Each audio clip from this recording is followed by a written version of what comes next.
ವೀಕ್ಷಕರೇ ನಮಸ್ಕಾರ. ನಾನು ಗಣೇಶ್ BN, ನೆಲಮುಗಿಲು ಮೀಡಿಯಾಗೆ ನಿಮಗೆ ಸ್ವಾಗತ. ವೀಕ್ಷಕರೇ, ಇವತ್ತಿನ ಕಾರ್ಯಕ್ರಮ ನೋಡ್ತಿದ್ದೀರಿ, ನಮಗೆ ಬಹಳ ಸಂತೋಷ.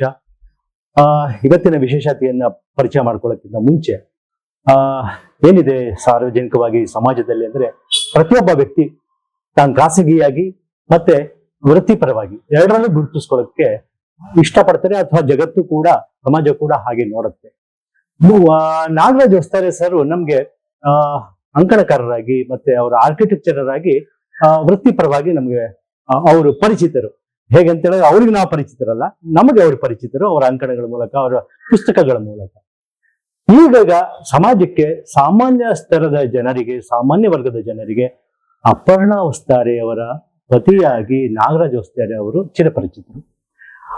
ಇತ್ತೀಚೆಗೆ ಅವ್ರ ಮನೆತನದ ಕಾರ್ಯಕ್ರಮಗಳಾಗ್ಬೋದು, ನಮ್ಮದೇ ವಾಹಿನಿಯಲ್ಲಿ ಸುಗಮ ಸಂಗೀತ ಪರಿಷತ್ತು ನಡೆಸಿದಂತಹ ಶ್ರದ್ಧಾಂಜಲಿ ಗೀತ ನಮನ ಮತ್ತೆ ನುಡಿಗೌರವ ಆಗ್ಬೋದು, ಇದೆಲ್ಲ ಕಾರ್ಯಕ್ರಮಗಳಿಂದ ಅವರು ಇವತ್ತು ಎಲ್ಲ ಕನ್ನಡ ಕುಲಕೋಟಿಯ ಮನಸ್ಸಿನಲ್ಲಿ ಅಪರ್ಣಾ ಅವ್ರನ್ನ ಅವ್ರಿಲ್ದೇ ಇರೋ ಈ ಸಂದರ್ಭದಲ್ಲಿ ಕಟ್ಕೊಟ್ಟಿದ್ದಾರೆ. ಅಪರ್ಣಾ ಅವರು ಅಪರ್ಣರಾಗಿ ಆಂಕರಿಂಗ್ ಅಲ್ಲಿ ಸಾರ್ವಕಾಲಿಕವಾಗಿ ಉಳಿತಾರೆ. ನಮ್ಮ ನಾಗರಾಜ್ ಹೊಸ್ತಾರೆ ಹೆಸರು ಅವರ ಪತಿಯಾಗಿ ಮತ್ತೆ ಆರ್ಕಿಟೆಕ್ಚರರ್ ಆಗಿ ಅವರು ಮತ್ತೆ ಕತೆಗಾರರಾಗಿ, ಲೇಖಕರಾಗಿ ಸುಮಾರು 15 ಪುಸ್ತಕಗಳನ್ನ ಬರೆದಿದ್ದಾರೆ. ಅದೆಲ್ಲದರ ಬಗ್ಗೆ ಮಾತಾಡ್ತಾ ಹೋಗೋಣ. ಎಲ್ಲರಿಗೂ ಇವತ್ತು ನಮ್ಮ ಚಾನೆಲ್ ನಲ್ಲಿ ಈಗಾಗಲೇ ಪ್ರಸಾರವಾಗಿರುವ ಅವರ ವಿಡಿಯೋಸ್ಗಳನ್ನ ನೋಡ್ಬಿಟ್ಟು ಸಾಕಷ್ಟು 500ಕ್ಕೂ ಹೆಚ್ಚು ನಮಗೆ ಮೆಸೇಜ್ಗಳು ಬಂದಿವೆ. ನಾಗರಾಜ್ ಹೊಸ್ತಾರೆ ಸರ್ ತುಂಬಾ ಕಡಿಮೆ ಮಾತಾಡಿದ್ದಾರೆ, ಅವ್ರ ಮಾತುಗಳನ್ನ ಕೇಳಲಿಕ್ಕೆ ನನ್ಗೆ ಇಷ್ಟ. ನಾಗರಾಜ ಹೊಸ್ತಾರೆ ಅವರು ಪುಣ್ಯವಂತರು ಅಂತ, ಅದೃಷ್ಟಶಾಲಿಗಳು ಅಂತ, ಇನ್ನು ಕೆಲವರು ಅಪರ್ಣಾ ಅದೃಷ್ಟಶಾಲಿಗಳು ಅಂತವ್ರ ಪತಿಯಾಗಿ ಪಡೆದಿದ್ದಕ್ಕೆ ಅಂತೆಲ್ಲ ಅವರ ಹೇಳಿಕೆಗಳನ್ನ, ಮನದಾಳದ ಮಾತುಗಳನ್ನ ಹಂಚ್ಕೊಂಡಿದ್ದಾರೆ. ಈಗ ನಿಮ್ಮೆಲ್ಲರ ಪ್ರತಿಕ್ರಿಯೆಗಳಿಗೆ, ಸ್ಪಂದನಕ್ಕೆ ಪ್ರತಿಯಾಗಿ ನಮ್ಮ ನಾಗರಾಜ್ ಹೊಸ್ತಾರೆ ಸರ್ ಏನ್ ಹೇಳ್ತಾರೆ ತಿಳ್ಕೊಳ್ಳೋಣ. ವೀಕ್ಷಕರೇ ಬನ್ನಿ, ನಿಮ್ಮೆಲ್ಲರ ಪರವಾಗಿ ಹಾಗೂ ನಾನು ವೈಯಕ್ತಿಕವಾಗಿ ಅವ್ರಿಗೆ ಈ ಕಾರ್ಯಕ್ರಮಕ್ಕೆ ಸ್ವಾಗತಿಸ್ತಾ ಇದ್ದೀನಿ. ನಾಗರಾಜ್ ಹೊಸ್ತಾರೆ ಸರ್ ನಮಸ್ಕಾರ. ಈಗಾಗಲೇ ನಾನು ಇಂಟ್ರೊಡಕ್ಷನ್ ಅಲ್ಲಿ ನಿಮ್ ಬಗ್ಗೆ ಹೇಳ್ಬೇಕಾದ್ರೆ ಒಂದಷ್ಟು ಹೇಳ್ಕೊಂಡಿದ್ದೀನಿ. ಆ ಹಿನ್ನೆಲೆಯಲ್ಲೇ ನಿಮ್ಮನ್ನು ಕೇಳಬೇಕಾಗಿದೆ. ಖಾಸಗಿಯಾಗಿ ಮತ್ತೆ ವೃತ್ತಿಪರವಾಗಿ ನೀವು ಎರಡೂ ತರದಲ್ಲಿ ಇವತ್ತು ಗುರುತಿಸ್ಕೊಂಡಿದ್ದೀರಿ. ವೃತ್ತಿಪರವಾಗಿ ಮಾತಾಡೋದಕ್ಕಿಂತ ಮುಂಚೆ ಖಾಸಗಿಯಾಗಿ ಅಂದ್ರೆ ಅಪರ್ಣಾ ಅವರ ಪತಿಯಾಗಿ, ಅಪರ್ಣಾ ಅವರ ಜನ ಮಿಸ್ ಮಾಡ್ಕೊಂಡಿದ್ದಾರೆ. ನಾವು ಹೇಳ್ಬೇಕಾಗಿಲ್ಲ ಸರ್ ಅವ್ರಿಗೆ, ಅವ್ರ ಮನದ ಆಳದಲ್ಲಿ ಯಾವತ್ತೂ ಉಳ್ಕೊಂಡ್ಬಿಟ್ಟಿದ್ದಾರೆ. ಮೆಟ್ರೋ ಧ್ವನಿಯಲ್ಲಿ ಆಗ್ಬೋದು, ಆಂಕರಿಂಗ್ ಅಲ್ಲಿ ಆಗ್ಬೋದು, ಮಜಾ ಟಾಕೀಸ್ನ ವರಲಕ್ಷ್ಮಿ ಪಾತ್ರದಲ್ಲಿ ಆಗ್ಬೋದು, ಮಸಣದ ಹೂವಿನಲ್ಲಿ ಪಾತ್ರ ಆಗ್ಬೋದು, ಇದೆಲ್ಲದರಿಂದ ಅವರು ಅವ್ರ ನಗುಮುಖದಿಂದ, ಅವರ ಮಾತುಗಳ ಜೇನು ಧ್ವನಿ ಅಂತ ನಾವು ಹೇಳ್ಬೋದು. ಅದರಿಂದ ಆಮೇಲೆ ಸರ್ಕಾರಿ ಹಂಪಿಯಂತಹ ಉತ್ಸವಗಳಲ್ಲಿ ಅದೆಲ್ಲವೂ ಕಳೆದೋದ್ರು ಕೂಡ ಅದೆಲ್ಲದರ ಮೂಲಕ ಮತ್ತೆ ಮತ್ತೆ ಮತ್ತೆ ಮತ್ತೆ ಅಪರ್ಣಾ ಅವರು ಕಣ್ಮುಂದೆ ನಿಲ್ತಾರೆ, ಕಿವಿಯಲ್ಲಿ ಕೇಳಿಸ್ಕೊಳ್ತೀವಿ. ಆ ಹಿನ್ನೆಲೆಯಲ್ಲಿ ನೀವು ಸುಮಾರು 2 ದಶಕಗಳ ಕಾಲ ದೀರ್ಘವಾದ ಸಂಗಾತಿಯಾಗಿದ್ರಿ, ಜೀವನ ಸಂಗಾತಿ, ಆತ್ಮ ಸಂಗಾತಿ ಆಗಿದ್ರಿ. ಅವರು ನಿಮ್ಗೆ ದಕ್ಕಿದ್ದು ಹೇಗೆ ಸರ್? ಮೊದಲನೇದಾಗಿ ನಾನು ತೀರಾ ಖಾಸಗಿಯಾಗಿ ಬದುಕಬೇಕು, ಬದುಕಿದವನು ಮತ್ತೆ ಬದುಕಲಿಕ್ಕೆ ಇಚ್ಛೆ ಪಡುವವನು ಸಹ. ಇಷ್ಟು ಖಾಸಗಿಯಾದ ಪ್ರಶ್ನೆ ಉತ್ತರ ಕೊಡೋದು ಸ್ವಲ್ಪ ಕಷ್ಟ ಆಗತ್ತೆ. ನಾನು ಈ ಪ್ರಶ್ನೆಗೆ ಉತ್ತರ ಕೊಡ್ಲಿಕ್ಕೆ ಮೊದಲು ಅಪರ್ಣೆಯನ್ನ ನೀವೆಲ್ರೂ ಬಣ್ಸಿದ್ರಲ್ಲ, ಅವಳು ಅಚ್ಚಳಿಯದೆ ಉಳಿಯುತ್ತಾಳೆ, ಅವಳು ಅಜರಾಮರ, ಅವಳ ಧ್ವನಿ ಶಾಶ್ವತ, ಇದ್ರ ಬಗ್ಗೆ 1-2 ಮಾತನ್ನ ಹೇಳಕ್ ಇಷ್ಟಪಡ್ತಾರೆ. ಇದು ಯಾವುದೇ ವ್ಯಕ್ತಿ ಅಶರೀರಿಯಾದ ಮೇಲೆ, ಅಂದ್ರೆ ಈ ಲೋಕವನ್ನು ಬಿಟ್ಟು ಇನ್ನೊಂದು ಲೋಕಕ್ಕೆ ಹೋದ ಮೇಲೆ, ಆ ವ್ಯಕ್ತಿ ಉಳಿಯೋದು ಆತ ಅಥವಾ ಆಕೆಯ ಸಮಕಾಲೀನರ ಮನಸ್ಸಿನಲ್ಲಿ. ಅಷ್ಟಾದ ಮೇಲೆ ಅವರುಗಳು ಇರುವ ಅವಶ್ಯಕತೆಯೇ ಇರೋದಿಲ್ಲ. ಅದು ಹಾಗೊಂದು ಅಗತ್ಯ ಈ ಸೃಷ್ಟಿಯಲ್ಲಿ ಇಲ್ಲ. ಆದ್ರೆ ಕಳೆದ 100-150 ವರ್ಷಗಳಿಂದ ನಮ್ಮ ನಡುವಿನ ತಂತ್ರಜ್ಞಾನ ಇದೆಯಲ್ಲ, ಅದು ಧ್ವನಿಯನ್ನ, ಚಿತ್ರಗಳನ್ನ, ಇವುಗಳನ್ನೆಲ್ಲ ದಾಖಲಿಸಿ ಮುಂದಿನ ತಲೆಮಾರಿಗೆ ದಾಟಿಸುವಂತಹ ಒಂದು ಪ್ರಯತ್ನವನ್ನ ಮಾಡುತ್ತೆ. ಇವತ್ತಿನಿಂದ 50 ವರ್ಷಗಳ ಬಳಿಕ ಅಪರ್ಣೆ ಜನಮಾನಸದಲ್ಲಿ ಉಳಿತಾಳೆ ಅನ್ನುವ ಒಂದು ನಂಬಿಕೆ ನನಗಿಲ್ಲ, ಅಥವಾ ಉಳಿಬೇಕು ಅನ್ನುವ ಒಂದು ಬಯಕೆ ಆಗ್ಲಿ ವಾಂಛಲ್ಯವಾಗ್ಲಿ ನನ್ನಲ್ಲಿಲ್ಲ. ಇದೊಂದು ರೀತಿಯಲ್ಲಿ ನನಗೆ ನೋಡಿದ್ರೆ ಮನುಷ್ಯ ಧಾರ್ಷ್ಟ್ಯ ಅಂತ ಅನ್ಸುತ್ತೆ. ನಮ್ಮ ನಂತರವೂ ನಮ್ಮನ್ನ ಉಳಿಸಿಕೊಳ್ಳುವಂಥದ್ದು. ಎಂತೆಂಥ ರಾಜಮನೆತನಗಳಾಗ್ಬೋದ್ವು, ಶಾಸನಗಳನ್ನ ಕಟ್ಟಿಟ್ರು, ಕೋಟೆ ಕೊತ್ತಲುಗಳನ್ನ ಕಟ್ಟಿ ಆಳಿದ್ರು. ಪುರಂದರದಾಸರದೊಂದು ಹಾಡಿದೆ ಇದೇ ವಿಷಯವಾಗಿ. ಅಪರ್ಣೆ ಇದನ್ನ ಆಗಾಗ ಹೇಳ್ತಾ ಇದ್ಲು.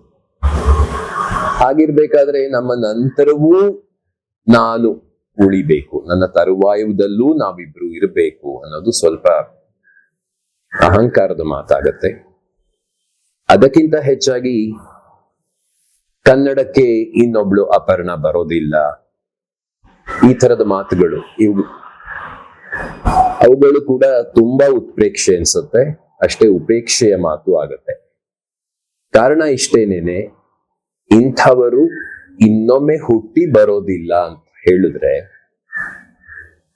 ಅದು ಈ ನಾಡಿನ ಮತ್ತು ನುಡಿಯ ಅಂತಃಸತ್ವವನ್ನ ಪರೀಕ್ಷಿಸಿದಂಗಾಗತ್ತೆ, ಕೆಣಕದಂತಾಗತ್ತೆ. ಒಂದಂತೂ ಹೇಳಬಲ್ಲೆ, ಅಪರ್ಣೆ ಇಲ್ಲದ ಈ ಹೊತ್ತಿನಲ್ಲಿ ಕನ್ನಡ ನುಡಿಯೇ, ಕನ್ನಡ ನಾಡೆ ಇನ್ನೊಬ್ಬ ಅಪರ್ಣೆಯನ್ನ ಇನ್ನೊಂದು ಹೆಸರಿನಲ್ಲಿ ಹುಟ್ಟಿಸಬಹುದು. ಹಾಗಾಗಿ ಇಂಥವ್ರೊಬ್ಬರೇ ಹೆಚ್ಚು, ಇಂಥವ್ರು ಮತ್ತೆ ಬರ್ಲಿಕ್ಕಿಲ್ಲ, ಈ ಬಗೆಯ ಮಾತುಗಳನ್ನ ನಾವುಗಳು ಹೇಳಬಾರದು ಅನ್ನೋ ಒಂದು ವಿನಂತಿ. ಹಾಗೆ ಹೇಳಿದ ಪಕ್ಷಕ್ಕೆ ಅದೊಂದು ಸುಮ್ಮನೆ ಒಂದು ಅಲಂಕಾರಿಕವಾದ, ಇಂಗ್ಲಿಷ್ ನಲ್ಲಿ ಫಿಗರ್ ಆಫ್ ಸ್ಪೀಚ್ ಅಂತಾರೆ ನೋಡಿ, ಇಟ್ಸ್ ಎ ಫಿಗರೇಟಿವ್ ಟಾಕ್ ಅಷ್ಟೇ ಹೊರತು ಅದರಲ್ಲಿ ಸತ್ಯ ಇರೋದಿಲ್ಲ. ಸುಮ್ಮನೆ ಉತ್ಪ್ರೇಕ್ಷೆ ಆಗತ್ತೆ. ಹಾಗೆ ಹೇಳ್ಕೊಂಡು ಹೋಗಿದ್ದು ಉಪೇಕ್ಷೆಯೂ ಆಗತ್ತೆ. ಏಕೆಂದ್ರೆ ನಾವು ಈ ನಾಡನ್ನ, ನುಡಿಯನ್ನ, ನೆಲದ ಅಂತಃಸತ್ವವನ್ನ ಅನವಶ್ಯಕವಾಗಿ ಪ್ರಶ್ನಿಸಿದಾಗತ್ತೆ. ಯಾರಿಕೆ ಎದುರು ಕೇವಲ ಮಾತ್ರರು ಅನ್ನೋದನ್ನ ನಾವು ಅರ್ಥಕೋಬೇಕು. ಇಷ್ಟಾದ್ಮೇಲೆ ನೀವು ಕೇಳಿದ ಇನ್ನೊಂದು ಪ್ರಶ್ನೆ, ಅಪರ್ಣೆ ಮತ್ತು ನಾನು ಹೇಗೆ ಒಬ್ಬರಿಗೊಬ್ರು ಗೊತ್ತಾದ್ವಿ ಅನ್ನೋ ವಿಷಯ. ಒಂದು ವಿಷಯ ಹೇಳ್ಬೇಕು, ನಾವಿಬ್ರು ನಮ್ಮ ದಾರಿಗಳಲ್ಲಿ ನಡೆದುಕೊಂಡು ಹೋಗ್ತಾ ಇದ್ವಿ. ಆಮೇಲೆ ನಮ್ಮ ದಾರಿಗಳಲ್ಲಿ ನಾವು ದಾರಿ ತಪ್ಪಿದ್ದು ಹೌದು. ದಾರಿ ತಪ್ಪಿದ್ದು ಅಂತ ಹೇಳಿದ್ರೆ ಅದು ಕೆಟ್ಟ ಅರ್ಥದಲ್ಲ, ಅದು ಇನ್ನೊಂದು ರೀತಿನಲ್ಲಿ ತಪ್ಪು ದಾರಿ. ಹಾಗಾಗಿ ಆ ದಾರಿ ತಪ್ಪಿದ ಮೇಲೆ ಇನ್ನೊಂದು ಹೊಸ ದಾರಿಯನ್ನು ಹುಡ್ಕೊಳ್ಳುವಂತಹ ಸಂದರ್ಭದಲ್ಲಿ ಈ ಎರಡು ಹೊಸ ದಾರಿಗಳು, ಅಂದ್ರೆ ನನ್ನ ಹೊಸ ದಾರಿ ಮತ್ತು ಅವಳ ಹೊಸ ದಾರಿ, ಎರಡು ಯಾವುದೋ ಒಂದು ಬಿಂದುವಿನಲ್ಲಿ ಸಂಧಿಸಿ ಒಂದಾಗಿ ಮುಂದುವರಿಯಿತು. ಅಷ್ಟೇ ಆಗಿದ್ದು ಬದುಕಿನಲ್ಲಿ.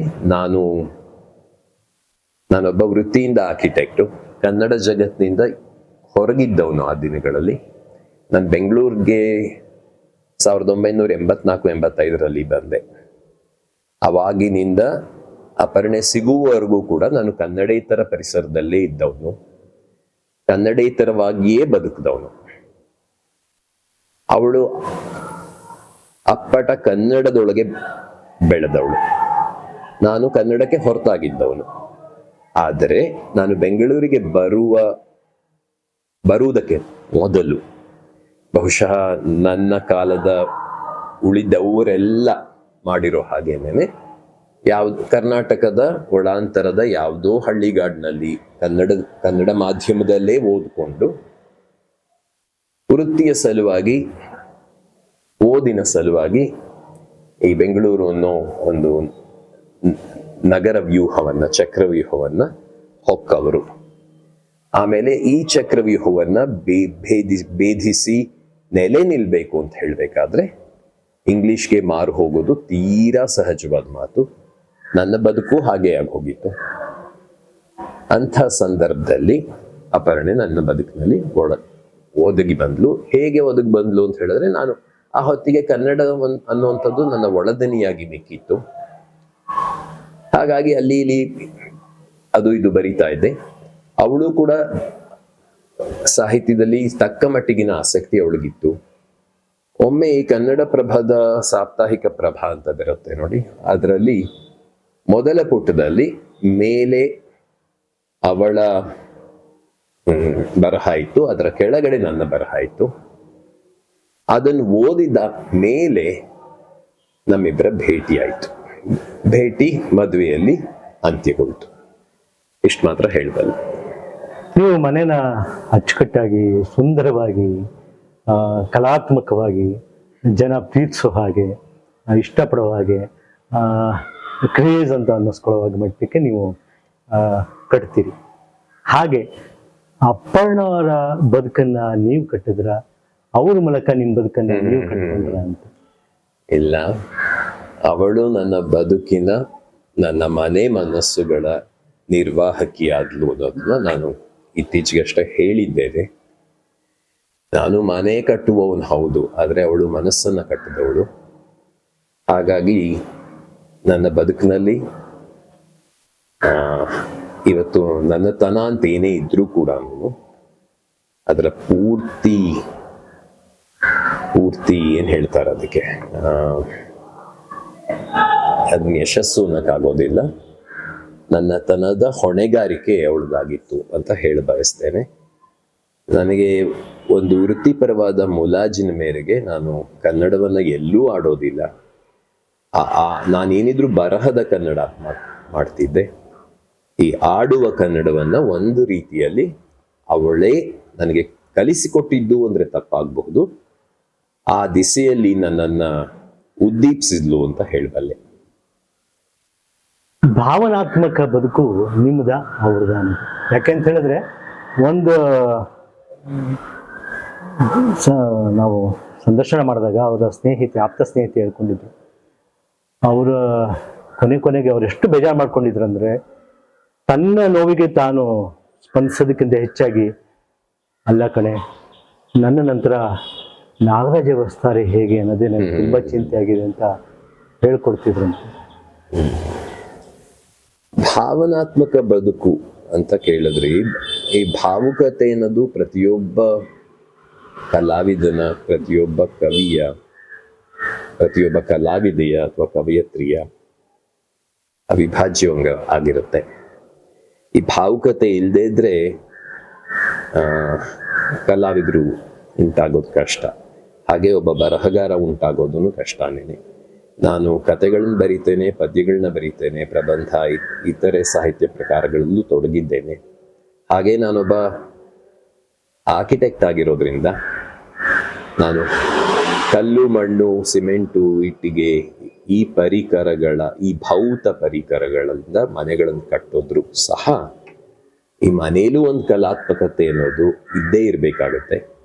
ಹಾಗಾಗಿ ಪ್ರತಿಯೊಬ್ಬ ಆರ್ಕಿಟೆಕ್ಟ್ ಕೂಡ ಭಾವುಕನಾದ ಮನುಷ್ಯನೇ ಆಗಿರ್ತಾನೆ. ಭಾವುಕತೆ ಇಲ್ಲದೆ ಮನೆಗಳನ್ನೇನೋ ಕಟ್ಟಬಹುದು, ಆದರೆ ಆ ಮನೆಯೊಳಗಿನ ಮನಸ್ಸನ್ನ ಕಟ್ಟೋದು ಕಷ್ಟ ಆಗುತ್ತೆ. ಹಾಗಾಗಿ ನಾನು ಅಪರ್ಣೆ ಒಬ್ಬರನ್ನು ಇನ್ನೊಬ್ಬರು ಮೀರಿಸುವಷ್ಟು ಭಾವಜೀವಿಗಳೇ ಆಗಿದ್ವಿ. ಇದನ್ನ ನಾನು ಹೇಳ್ತೇನೆ. ಇನ್ನು ಅವಳ ತರುವಾಯದ ನಾನು ಅಂತೇನೋ ಹೇಳಿದ್ರಲ್ಲ, ಅದು ನನಗೆ ಗೊತ್ತಿಲ್ಲ.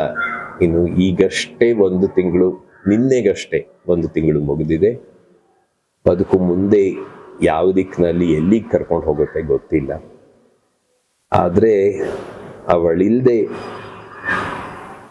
ಇರೋದು ತುಂಬಾ ಕಷ್ಟ ಅನ್ನೋದು ನಾನು ಕಳೆದ ಒಂದು ತಿಂಗಳಲ್ಲಿ ಅನುಭವಿಸಿ ಕಂಡುಕೊಂಡಿದ್ದೇನೆ. ಗೊತ್ತಿಲ್ಲ ಎಲ್ಲಿಗೆ ಯಾವ ನಿಟ್ಟಿನಲ್ಲಿ, ಯಾವ ದಿಕ್ಕಿನಲ್ಲಿ ಬದುಕು ಹರಿಯುತ್ತೆ ಅಂತ. ಆಮೇಲೆ ಇನ್ನೊಂದು ಹೇಳಲೇಬೇಕು, ಒಂದು ಉಪನಿಷತ್ ವಾಕ್ಯ ಇದೆ, ಜಗತ್ಯಾಂ ಜಗತ್ ಅಂತ, ಈಶಾವಾಸ್ಯಂ ಇದಂ ಸರ್ವಂ. ಅಲ್ಲಿ ಜಗತ್ಯಾಂ ಜಗತ್ ಅನ್ನುವ ಒಂದು ವಾಕ್ಯ ಇದೆಯಲ್ಲ, ಅದನ್ನ ನಾನು ಜರುಗುವುದೇ ಜಗವು ಅವ್ರ ಜಗತ್ತು, ಜರುಗದ್ದು ಅದಲ್ಲವು ಅಂತ ಕನ್ನಡಿಸ್ಕೊಂಡಿದ್ದೇನೆ. ಯಾವುದು ಘಟಿಸ್ತಿರುತ್ತೆ, ಯಾವುದು ಜರುಗುತ್ತಿರುತ್ತೆ ಅದು ಜಗತ್ತು, ಯಾವುದು ಜರುಗೋದಿಲ್ಲ ಅದಲ್ವೇ ಅಲ್ಲ ಅನ್ನೋದು ಅದರ ಆಶಯ. ಅವಳು ಇವತ್ತು ನಮ್ಮೆಲ್ಲರ ದೃಷ್ಟಿಗಳಿಂದ, ನೋಟಗಳಿಂದ ಒಂದು ಮೂರ್ತ ರೂಪದಲ್ಲಿದ್ದವಳು ಜರುಗಿ ಇಲ್ವಾಗಿದ್ದಾಳೆ. ಹಾಗೆ ನಾನು ಒಂದಿನ ಜರುಗಿ ಇಲ್ವಾಗ್ತೇನೆ. ಕಾಯ್ಬೇಕು ಅಷ್ಟೇನೆ. ಇನ್ನೊಂದು, ಅವಳು ಹೋದ ಸುಮಾರಿನಲ್ಲಿ ಅಥವಾ ಹೋಗ್ಲಿಕ್ಕೆ 2 ದಿನ ಮುಂಚೆ ನಾನು ಬರ್ದಿದ್ದೆ ಸೊಡರಿಟ್ಟು ಹೋಗಿದ್ದಾಳೆ ಅಂತ. ಉರಿಯುವುದಷ್ಟೇ ಕೆಲಸ ಇರುವ ತನಕ, ಹೆಚ್ಚೇನು ಹೇಳಲಾರೆ ಇದ್ರ ಬಗ್ಗೆ. ನೀವು ನುಡಿಯ ಮನ ಗೀತ ಗೌರವದಲ್ಲಿ ದುಃಖ ಅನ್ನೋದು ಒಳ ಉಡುಪು ಅಂತ ಹೇಳಿದ್ರಿ. ಅದರ ವಿಸ್ತಾರತೆ ಸಾಮಾನ್ಯ ಜನಕ್ಕೆ ಗೊತ್ತಾಗಿಲ್ಲ. ಏನದು ಅಂತ, ಅದು ಹೇಗೆ ಕಾಡುತ್ತೆ? ಒಂದು ದುಃಖ ಅನ್ನೋದನ್ನ ಬಚ್ಚಿಟ್ಕೊಂಡು ಅದು ಒಳಮನೆಯದ್ದು ಮಾತ್ರ, ಅದು ಬೀದಿಯ ಸರಕಲ್ಲ. ನಾನು ಬೀದಿಲಿ ಹೋಗಿ ಅತ್ರೆ ನನ್ನ ಚಿತ್ತಸ್ವಾಸ್ಥ್ಯ ಚೆನ್ನಾಗಿದೆ ಅಂತ ಯಾರಿಗೂ ಅನ್ಸೋದಿಲ್ಲ. ಅಥವಾ ನಾನು ವಿನಾಕಾರಣವಾಗಿ ಸುಮ್ಮನೆ ಅಳ್ತಾ ಇದ್ರೆ 2 ದಿನ ಕಣ್ಣೊರ್ಸ್ಬೋದು ಜನ, 3ನೇ ದಿನಕ್ಕೆ ನಗ್ತಾರೆ, ಹಾಗಿರುತ್ತೆ.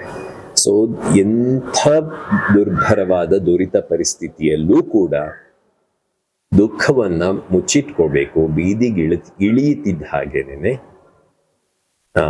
ನಗಬೇಕು. ಇದನ್ನ ಅವಳು ಹೇಳ್ತಾ ಇದ್ಲು, ನಾನು ನಂಬಿದ್ದೆ. ಹಾಗಾಗಿ ದುಃಖ ಅನ್ನೋದು ಒಳ ಉಡುಪಿನ ತರ ಇರಲಿ, ಬದುಕು 3 ಬಟ್ಟೆ ಆದ್ರೂ ಸಹ ಹೊರಗೊಟ್ಟಿದ್ದನ್ನ ಕಳಚದೇ ಇರ್ಲಿ ಅನ್ನೋದು ಒಂದು ಪ್ರಾರ್ಥನೆಯ ಹಾಗೆ ಬರೆದಂತಹ ಪದ್ಯ. ಅದು ಯಾವಾಗ ಬರೆದಿದ್ದು ಇದನ್ನ ಅಂದ್ರೆ, ಅಪರ್ಣೆಗೆ ಹೀಗೊಂದು ಮಾರಣಾಂತಿಕವಾದ ಕಾಯಿಲೆ ಅನ್ನೋದು ನಂಗೆ ಕಷ್ಟ. ಅದು ಆ ವಿಷಯನ ಆಮೇಲೆ ಬರ್ತೇನೆ. ಆದ್ರೆ ಮಾರಣಾಂತಿಕವಾದ ಒಂದು ಸನ್ನಿವೇಶದಲ್ಲಿ ಅವಳಿರ್ಲಿ, ನಮ್ಮಿಬ್ಬರ ಜಂಟಿ ಬದುಕು ಸಿಲುಕೊಳ್ತಾ ಇದೆ ಅಂತ ಗೊತ್ತಾದ ಸುಮಾರಿನಲ್ಲಿ, ಆಮೇಲೆ ಇದನ್ನ ಲೋಕದ ಕಣ್ಣಿನಿಂದ ತಕ್ಕ ಮಟ್ಟಿಗೆ ಮರೆಮಾಚಿ ಇರಬೇಕು ಅಂತ ನಿರ್ಧಾರ ಕೈಗೊಂಡಾಗ ಈ ಪದ್ಯವನ್ನು ನಾ ಬರೆದಿದ್ದು. ಹಾಗಾಗಿ ಅದು ನಮ್ಮಿಬ್ಬರ ಬದುಕಿನ ಧೋರಣೆಯೇ ಆಗಿದೆ. ದುಃಖ ಅನ್ನೋದು ಒಳ ಉಡುಪು, ಹೊರಗೆ ನಾವು ತೊಡ್ತಕ್ಕಂಥದ್ದು ಸೋಗಿನ ನೆಮ್ಮದಿ. ಆ ನೆಮ್ಮದಿಯ ಕಟ್ಟ ಕಡೆಯಲ್ಲಿ ಸುಖ ಅನ್ನೋದು ಒಂದು ರೀತಿಯಲ್ಲಿ ದೃಷ್ಟಿ ಬೊಟ್ಟಿನ ಹಾಗೆ ನಮ್ಮ ಮೇಲಿರ್ಲಿ. ಉಳಿದಂತೆ ದುಃಖ ಇದ್ಕೊಳ್ಳಿ, ಪರವಾಗಿಲ್ಲ, ಆದ್ರೆ ಹೊರಗೆ ತೋರೋದು ಬೇಡ. ಇದನ್ನ ನಾವಿಬ್ರು ನಂಬಿದ್ವಿ, ಇಬ್ರು ಪಾಲಿಸಿದ್ವಿ ಕೂಡ. ಅಪರ್ಣ ಅವರು ಅಪರ್ಣೆ ಆಗಿದ್ದು ಹೇಗೆ? ಒಂದು, ನಾನು ಬರಹಗಾರನಾಗಿರೋದ್ರಿಂದ ನಮಗೆ ಗೊತ್ತು, ಸೀತಾನ ನಾವು ಕನ್ನಡದಲ್ಲಿ ಸೀತೆ ಅಂತೀವಿ, ಶರ್ಮಿಳೆ ಅಂತೀವಿ.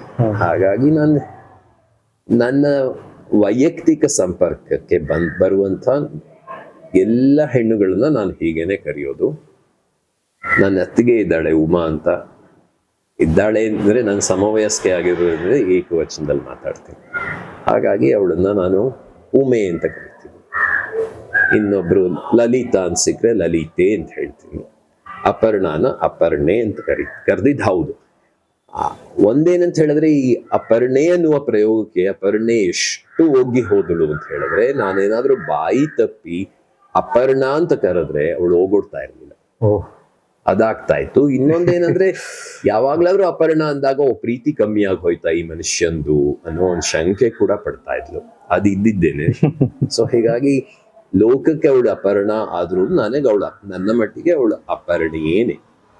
ಅಪರ್ಣೆ ಜೊತೆಯ ಜೀವಯಾನ ಮತ್ತು ಜೀವನಯಾನ ಏನು ಅಂತ ಹೇಳ್ಕೊಳ್ಳಿ. ಅವಳು ನನ್ನ ಬದುಕನ್ನ ಕಟ್ಟಿದ ಹೆಣ್ಣು, ನನ್ನ ಮನೆಯನ್ನು ಕಟ್ಟಿದವಳು, ಮನಸ್ಸನ್ನು ಕಟ್ಟಿದವಳು. ಯಾವ್ದನ್ನ ಹೇಳ್ಕೋಬೇಕು, ಯಾವ್ದನ್ನ ಬಿಡ್ಬೇಕು ಅರಿಯೇ. ಒಂದೇನಂತ ಹೇಳಿದ್ರೆ, ಅವಳು ಸದಾ ಉತ್ಸವ ಮೂರ್ತಿ ಅಂತ ಇರೋಳು. ಅಂದ್ರೆ ನನ್ನ ಕೈಗೆ ಸಿಗ್ತಾ ಇರ್ಲಿಲ್ಲ. ಈ ಮನೆಯನ್ನ ನಾನೊಬ್ಬನೇ ನಿಭಾಯಿಸ್ತಾ ಇದ್ದಿದ್ದು ಎಲ್ಲ ರೀತಿಯಲ್ಲೂ, ಅಡಿಗೆಯಿಂದ ಹಿಡಿದು ಪ್ರತಿಯೊಂದನ್ನು. ಅವಳಿಗೆ ದಿನ ಬೆಳಗಾದ್ರೆ ಕಾರ್ಯಕ್ರಮ, ದಿನ ಬೆಳಗಾದ್ರೆ ಶೂಟಿ ಬರುವವಳು. ಎಷ್ಟೋ ಸಲ ಮನಸ್ತಾಪ ಆದಾಗ ಈ ಮಾತು ಆಡಿದ್ದಿದ್ದೆ, ನಿನಗೆ ಮನೆಯನ್ನು ಒಂದು ಲಾಡ್ಜಿಂಗ್ ತರ ಅಂತ. ಬಟ್ ಅದಕ್ಕೆ ನೊಂದ್ಕೊಳ್ಳೋಳು. ಬಟ್ ಆಮೇಲೆ ನಾನು ಹೇಳಿದ್ದ ಹೇಳಿಕೆಯ ಹಿಂದಿನ ಮರ್ಮ ಅರ್ಥಕೊಂಡು ನಾವಿಬ್ರು ಸಹ ಬಾಳ್ವೆ ನಡೆಸಿದ್ವಿ. ಯಾವಾಗ್ಲೂ ಉತ್ಸವ ಮೂರ್ತಿ. ನಾನು ಈ ಒಳಮನೆಯ ಒಳಗುಡಿಯೊಳಗೆ ಇರುವ ಒಂದು ಸುಮ್ಮನೆ ಒಂದು ವಿಗ್ರಹ ಅಷ್ಟೇನೆ. ಇವತ್ತೇನಾಗ್ಬಿಟ್ಟಿದೆ ಅಂತ ಹೇಳಿದ್ರೆ, ಆ ಉತ್ಸವ ಮೂರ್ತಿ ಇನ್ಯಾವುದೋ ಲೋಕಕ್ಕೆ ಉತ್ಸವಕ್ಕೆ ಹೋಗಿದೆ. ಅದರ ಹೆಸರಿನಲ್ಲಿ ನಾನು ಹೀಗೆ ಲೋಕದ ಕಣ್ಣಿಗೆ ಅನಿವಾರ್ಯವಾಗಿ ಬೀಳ್ತಾ ಇದ್ದೇನೆ. ಈ ಕ್ಯಾಮೆರಾ, ಮೈಕು ಇವೆಲ್ಲ ನನಗೆ ನಿಜಕ್ಕೂ ಬೇಡವಾದದ್ದು. ನಾನು ನಿಮ್ಮೊಡನೆ ಇವತ್ತೊಂದು ಸಂದರ್ಶನಕ್ಕೆ ಕುಳಿತಿದ್ದೇನೆ ಅಂತ ಹೇಳಿದ್ರೆ ಇದು ಅವಳ ಸಲುವಾಗಿ, ಏಕೆಂದ್ರೆ ಅವಳು ನನಗೂ ಹೆಚ್ಚಾಗಿ ಅಥವಾ ನನಗಿಂತ ಮೊದಲು ಲೋಕಕ್ಕೆ ಸಂದವಳು. ನಮ್ಮಿಬ್ಬರ ಏಕಾಂತ ಅದೇನೇ ಇದ್ರೂ ಕೂಡ ಅದು ಲೋಕಾಂತದ ವಸ್ತು. ಹಾಗಾಗಿ ಅನಿವಾರ್ಯ, ಅದು ಏನು ಮಾಡ್ಲಿಕ್ಕೆ ಆಗೋದಿಲ್ಲ. ನಾಗರಾಜ್ ಹೊಸ್ತಾರೆ ಅವರ ಭಾವಭಿತ್ತಿಯಲ್ಲಿ ಅಪರ್ಣೀಯ ಚಿತ್ರ ಕಷ್ಟ. ಅದೇ ಮಾತಿಗೆ, ಅದೇ ಪ್ರಶ್ನೆಗೆ ಹೊರಳ್ತಾ ಇದ್ದೀರಿ. ಭಾವಭೀತಿಯಲ್ಲಿ ನಾನು ಅವಳನ್ನು ಹೇಗೆ ಕಲ್ಪಿಸ್ಕೊಂಡಿದ್ದೇನೆ ಸ್ವಲ್ಪ ಹೇಳೋದು ಕಷ್ಟ. ಒಂದೇ ಹೇಳಿದ್ರೆ, ಅವಳು ಮನೆಯ ಆಚೆ ಎಷ್ಟೇ ದೊಡ್ಡ ವ್ಯಕ್ತಿಯಾಗಿದ್ರು ಕೂಡ ಮನೆಯೊಳಗೆ ಯಾವುದೇ ಇನ್ನೊಬ್ಬ ಸಾಧಾರಣ ಹೆಣ್ಣು ಹೇಗಿರ್ಬೇಕೋ ಹಾಗಿದ್ಲು. ತನ್ನ ವರ್ಚಸ್ಸನ್ನ ಯಾವತ್ತೂ ಮನೆಯಲ್ಲಿ ಒಂದು ಅಹಮಿಕೆಯಾಗಿ ಯಾರೆದ್ರೂ ಅವಳು ತೋರಿಸ್ಕೊಂಡವಳು ಅಲ್ಲ. ಇಂಥ ಹೆಣ್ಣನ್ನ ನಾನು ಹೇಗೆ ಕಲ್ಪಿಸ್ಕೋಬೇಕು? ನಾನೊಂದು ಪದ್ಯ ಬರೆದಿದ್ದೆ, ಅವಳ ಎವೆಗಳಲ್ಲಿ ನನ್ನ ಹಗಲು ತೂಗುತ್ತದೆ, ಬಿಚ್ಚಿದರೆ ಬೆಳಗು. ಇವತ್ತಿನ ದಿನ ಅವಳಿಲ್ಲ, ಅವಳ ಎವೆ ಮಿಟ್ಕೋದು ಇಲ್ಲ. ಅಂದ್ರೆ ಏನರ್ಥ? ಅವಳು ಎವೆ ಮುಚ್ಚಿ ಹೋಗಿದ್ದಾಳೆ ಅಂದ್ರೆ ಸದ್ಯಕ್ಕಂತೂ ನನ್ನ ಬದುಕಿನಲ್ಲಿ ಕತ್ತಲು ಕರೆದಿದೆ. ಇದನ್ನ ನಾನು ಒಂದರ್ಥದಲ್ಲಿ ದುಃಖ ಶಕೆ ಅಂತ ಕರೀತೇನೆ. ಗೊತ್ತಿಲ್ಲ ಎಷ್ಟು ದಿನ ಇದು ನಡೆಯುತ್ತೆ ಅಂತ, ನೋಡ್ಬೇಕು. ನೀವು ಆಗ್ಲೇ ಒಂದು ಹೇಳ್ಬೇಕು ಅಂತ ಹೇಳಿದ್ರಿ, ಮಾರಣಾಂತಿಕ ಅನ್ನೋ ಶಬ್ದ ಬೇಡ ಅಂತ, ಸನ್ನಿವೇಶ ಅಂತ ಹೇಳಿ.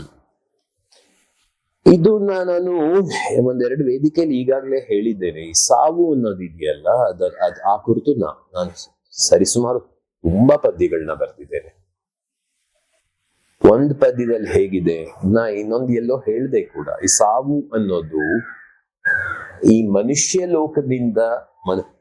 ಲೋಕವು ಕಾಣುವ ಕಣ್ಣಿಗೆ ಸಾವು ಅನ್ನೋದು ಒಬ್ಬ ವ್ಯಕ್ತಿ ಸತ್ ಹೋಯ್ತು, ಇನ್ನೆಲ್ಲೋ ಹೋಯ್ತು. ಬಟ್ ಆದ್ರೆ ಇನ್ನೊಂದು ಲೋಕ ಇದೆಯಲ್ಲ, ಅಲ್ಲಿನ ಕಣ್ಣಿಗೆ ಈ ಮರ್ತ್ಯ ಲೋಕದ ಜೀವವೊಂದು ಅಮರ್ತ್ಯದಲ್ಲಿರುವ ಇನ್ನೊಂದು ದೊಡ್ಡದರೊಟ್ಟಿಗೆ ವಿಲೀನವಾಯಿತು ಅನ್ನುವ ಅರ್ಥ ಬರುತ್ತೆ. ಇದನ್ನ ನಾನು ಒಂದು ದೀಪವನ್ನು ಮುತ್ತುವ ಪತಂಗಕ್ಕೆ ಹೋಲಿಸ್ತೇನೆ. ಪತಂಗ ದೀಪಕ್ಕೆ ಮೈತೆತ್ತು ಮೈ ಕಳೆದುಕೊಂಡು ಸುಟ್ಟು ಇಲ್ಲವಾದ್ರೂ ಕೂಡ ಅದು ದೀಪದ ಹೊರಗಿನ ಕಣ್ಣಿಗೆ ನಾನು ಈವರೆಗೆ ಏನ್ ಹೇಳಿದೆ, ಪತಂಗ ಮೈತೆತ್ತು ಮೈ ಕಳೆದು ಮೈ ಸುಟ್ಟುಕೊಂಡು ಹೋಯ್ತು ಅನ್ನೋದು ದೀಪದ ಹೊರಗಿನ ಕಣ್ಣಿನ ಸತ್ಯ. ಅದು ದೀಪದೊಳಗೆ ಇನ್ನೊಂದು ಕಣ್ಣಿರುತ್ತೆ, ದೀಪದ ಜ್ವಾಲೆಯೊಳಗೆ ಇನ್ನೊಂದು ಕಣ್ಣಿರುತ್ತೆ. ಆ ಜ್ವಾಲೆಯೂ ಒಂದು ಚೈತನ್ಯ, ಪತಂಗದೊಳಗೂ ಒಂದು ಚೈತನ್ಯ ಇದೆ. ಇವೆರಡೂ ಚೈತನ್ಯಗಳು ಏಕೈಸಿ ಐಕ್ಯಗೊಂಡುವು ಅನ್ನುವ ಅರ್ಥ ದೀಪದ ಒಳಗಿರುತ್ತೆ. ಹಾಗಾಗಿ ಈ ಕಾಯಿಲೆ ಅಂತ ನೋಡಬಾರ್ದು, ಅದು ಎಷ್ಟೇ ಮಾರಣಾಂತಿಕವಾಗಿರ್ಲಿ. ಇದು ನನ್ನ ಅಭಿಪ್ರಾಯ. ಇನ್ನೊಂದು, ಕ್ಯಾನ್ಸರ್ ಕುರಿತಾಗಿ ಹೇಳ್ಬೇಕು ಅಂತ ಹೇಳಿದ್ರೆ, ಈ ವೈಜ್ಞಾನಿಕವಾಗಿ ನಾವು ಎಷ್ಟೆಲ್ಲಾ ಮುಂದುವರೆದಿದ್ರು ಕೂಡ ಇದಕ್ಕೆ ಒಂದು ಚಿಕಿತ್ಸೆ, ಶುಶ್ರೂಷೆ, ಔಷಧ ಇವೆಲ್ಲ ತುಂಬಾ ತಮಾಷೆಯ ಸಂಗತಿ ಅಂತ ನನಗನ್ಸುತ್ತೆ. ನಾವಿಬ್ರು 2 ವರ್ಷಗಳ ಹೋರಾಟದಲ್ಲಿ ನನಗೆ ಅನ್ಸಿದ್ದಿಷ್ಟೇನೇನೆ, ಈ ಕ್ಯಾನ್ಸರ್ ಅನ್ನೋದು ಮನುಷ್ಯನಲ್ಲದ ಇನ್ನೊಂದಾಗಿ ಅಥವಾ ಮನುಷ್ಯನ ಇನ್ನೊಂದು ವಿಕಸಿತ ರೂಪದಲ್ಲಿ, ಈಗ ಥಿಯರಿ ಆಫ್ ವಿಕಾಸವಾದ ಅಂತಿದೆಯಲ್ಲ, ಥಿಯರಿ ಆಫ್ ಎವಲ್ಯೂಷನ್, ಮಂಗ ಇತ್ತು, ಮನುಷ್ಯ ಆಯ್ತು, ಅಥವಾ ಅಮೀಬಾ ಇತ್ತು, ಅಲ್ಲಿಂದ ಇಲ್ಲಿವರೆಗೂ ನಡೆದು ಬಂತು.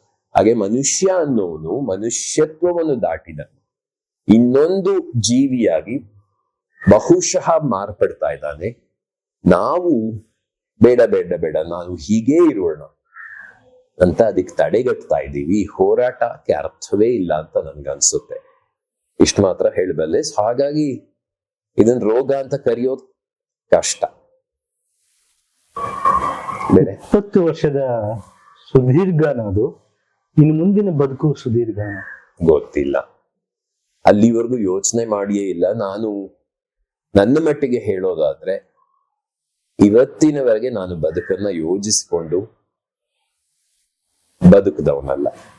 ಈ ಹಣ, ಕೀರ್ತಿ ಅಥವಾ ಇನ್ನೇನೋ ಅವೆಲ್ಲವೂ ಕೂಡ ಒಳ್ಳೆಯ ಕೆಲಸದ ಉಪೋತ್ಪನ್ನ ಅಂತ ನಾನು ಅನ್ಕೊಂಡಿದ್ದೀನಿ. ಅದು ಮೂಲೋದ್ದೇಶ ಅಲ್ಲವೇ ಅಲ್ಲ. ಹಾಗಾಗಿ if I am doing some good deed, I think heavens will show me a better way ಅಷ್ಟೇ. ಇದುವರೆಗಂತೂ ಹಾಗೆ ನಡೆದುಕೊಂಡು ಬಂದಿದೆ. ನಾನು ಯಾವುದೋ ಹಳ್ಳಿನಲ್ಲಿ ಏನನ್ನೋ ಓದ್ಕೊಂಡು ಈ ಬೆಂಗಳೂರು ಅನ್ನುವುದನ್ನ ಕನಸಿದೆ ಎಲ್ಲರ ಹಾಗೆ. ಅದು ಯಾವತ್ತೂ ಮಾಡಿದವನಲ್ಲ. ನಾನು ಈ ಬೆಂಗಳೂರಿನಲ್ಲಿ ಒಬ್ಬ ಆರ್ಕಿಟೆಕ್ಟ್ ಆಗ್ತೀನಿ, ಒಬ್ಬ ಬರಹಗಾರನಾಗ್ತೇನೆ. ಈ ಬರಹಗಾರಿಕೆ ಕೂಡ ಅದೊಂದು ಮಹಿಮೆ. ಅವಳಿಗೆ ಕನ್ನಡ ಅನ್ನೋದು ನಾಲಿಗೆಯ ಮೇಲೆ ಹೇಗೆ ಒಲಿಯಿತೋ, ನನಗೆ ಕೈಯಲ್ಲಿ ಒಲಿದು ಬಂತು, ಮಾತಿನಲ್ಲಿ ಒಲಿದು ಬಂತು. ಅದೊಂದು ಮಹಿಮೆ, ತಾನಾಗೆ ಉಂಟಾಗಿರುವಂಥದ್ದು. ಅದು ಕನ್ನಡದ ಮಹಾತ್ಮೆ. ಇನ್ನೊಂದನ್ನ ಸ್ಪಷ್ಟವಾಗಿ ಹೇಳಕ್ ಇಷ್ಟಪಡ್ತೇನೆ.